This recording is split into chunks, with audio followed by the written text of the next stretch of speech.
So now that the Washington Commanders dropped 2 games in a row for the first time this season, the conversation has shifted to what is going on with the Commanders. And the person that, in my opinion, is catching the most slap for this 2 game losing streak is Kliff Kingsbury.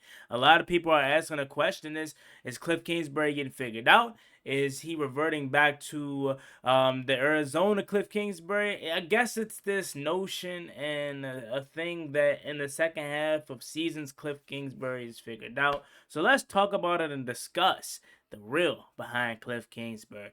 YouTube, what's going on? It's Juan Gotti here with another Washington Commanders video. And in today's video, I'm coming on here with a video where we're going to be talking about just what I said. Is Kliff Kingsbury falling off? Is he getting exposed? His defense is starting to figure out his offense. So without further ado, let's get straight into today's video. Before we do, make sure you guys go down below, leave a like on this video, subscribe to the channel if you are new, turn on post notifications so you get notified when I upload new videos like this to the channel. We're on the road to 8,000 subscribers, so it'd be greatly appreciated if you help me reach that goal as soon as possible. Thank you so much. Let's get straight into today's video. Now, this video's title is kind of inspired by Brian Mitchell and JP Finley's show, as they put up a video a couple days ago where they titled, "What's going on with Kliff Kingsbury's offense? Is he starting to get exposed, etc." So I wanted to get my take on it after listening to a little bit of what they said, but I'm going to just play about 50 seconds to a minute of what they had to say, and I'm going to jump back in. Is Kliff Kingsbury falling off in the second half of the season like in Arizona? I mean, we're only probably 2 games into the second half of the season, but I did notice some numbers. This is in a Sam Fortier story from the Post this morning. Mm-hmm. In the first 10 weeks, Jaden Daniels was off target on only 3.8% of his throws that traveled 5 air yards or fewer. So stuff at the line of scrimmage, he basically never missed. Mm-hmm. Last night against Philly, he was off target on 16% of those throws. Okay. And a lot of those throws were with the Eagles in a too high safety scheme. So, like, you should be able to hit the underneath stuff. Mm-hmm. 25 of Daniels' 32 attempts last night were short stuff inside of 5 yards. On intermediate passes of between 10 and 19 air yards, Daniels had a 137.2 QB rating prior to the rib injury. That number is now down to 80.3. 80.3 is still good, but 137.2 was crazy good. Yeah. And that's when the offense was really performing. I don't know. That's all I wanted you guys to hear right there. I'm going to jump in now because I've been seeing this all over the community. People calling out Kliff Kingsbury, saying he has a track record of falling off in the second half of seasons. And my honest opinion is I don't agree with that right now. Maybe if we do it against a lesser opponent like this Sunday versus the Cowboys, if this offense doesn't put up 30 points, 3 minimum touchdowns, drives, then I would start to question Kliff's offense and saying, okay, maybe I can see where people are starting to say maybe he's falling off in the second half of the season.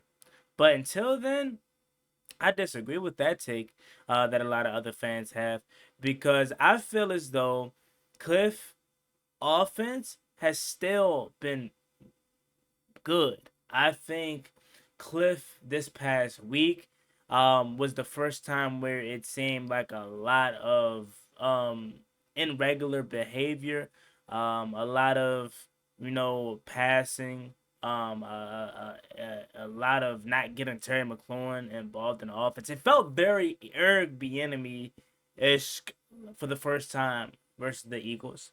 And I don't want to excuse Jaden Daniels from anything because obviously he has to play better. He's going to tell you that he needs to play better. And I'm not saying Jaden Daniels isn't hurt because I do firmly believe the ribs are killing him.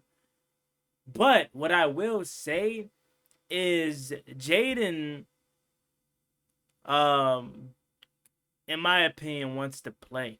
I think he wants to just be free as if he never got injured. Kliff, on the other hand, and this is just my opinion, I think Jaden Daniels' rib injury is affecting Kliff Kingsbury more than it actually is Jaden Daniels. Because I think Kliff play calling is based around a fully healthy Jaden Daniels. And given the fact that he knows he's dealing with a rib injury, he's kind of reverted back to that early stage Kliff where it was like, okay, we're not sure. We're taking it slow with Jaden. We don't want to expose him to too much. I feel like we're getting back to the early stages of like week 1 through 4 play calling instead of just letting them play. Like I get it, I understand.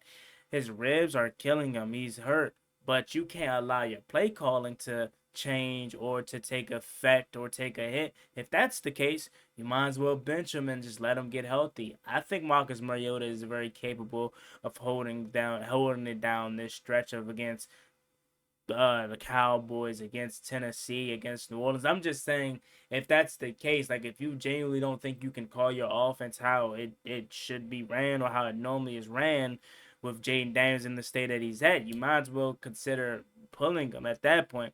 I think Jaden Daniels is not 100%. I think that he knows that's 100%. He knows he's not 100%, contrary to what he wants to tell you, he's not 100%. He's getting wrapped up after every single drive, after every single time he goes to the sideline. He told reporters on Thursday you'll see him wincing a little bit after every single throw because he's still injured. And I will say, and that's something that I didn't even take into consideration when I predicted this game last Thursday and I thought we would win, is Jaden Daniels with the rib injury typically feels better when he has a week of treatment and the next game is on the next Sunday. However, this past week he didn't get the full amount of treatment that he typically would or the amount of rest that he would for the rib. So it kind of makes sense as to why he potentially was off. And again, it's no excuses hats off to the Eagles defense because there were still plays to be made at times and Jaden just didn't make them. A couple passes at the feet of receivers. Obviously, the escape ability that he showed in the first half of the season prior to the injury, he doesn't really have. He's getting caught like the Patrick Queen one. I think was it. I don't know if it was Zach Baum, but it was the Eagles defender that caught him as he tried to escape up the middle, and it's like, dang. A couple weeks ago, before the injury, Jaden would have easily got through there and got away, but he just isn't showing the same kind of explosion or kind of Jaden Daniels. And I do think a lot of it is due to the quick turnaround on Thursday. I do think a lot of it is due to the fatigue of the team not having a bye week yet, and he just hasn't had an opportunity to truly let it heal. Now, I will say, as far as Kliff Kingsbury's offense falling down, I really don't think that's the case. Again, I have to wait and see versus a lesser opponent because we played two good teams back to back, and that's not no excuse for Kliff to not be at his best. But you got to think the Steelers game, we should have put up 40 points. Let's call it what it is.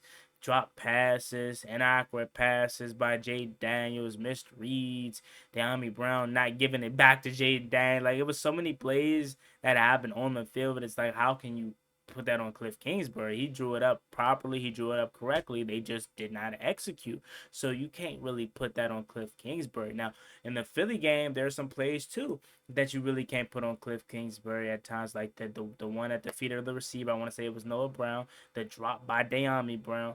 Brian Robinson in the clutch time, second and inches, deciding to cut back instead of just burling forward for the first down. Some of the plays that you can put on them is the fourth down. You got to have a better play call ready. The running the quarterback up the middle, knowing that he has banged up ribs. There are the lack of getting Terry McLaurin involved in the offense. Those are the things that you can put on Kliff Kingsbury. But as far as execution and as far as the things happening on the field, as far as not targets, like actual plays and resulting in you know negative plays, you got to put that on the players. Some of these players got to be held accountable. You can't just jump straight to the play caller because I think Kliff is still doing a phenomenal job. I think again Thursday versus the Eagles was the first time that he really got out coached.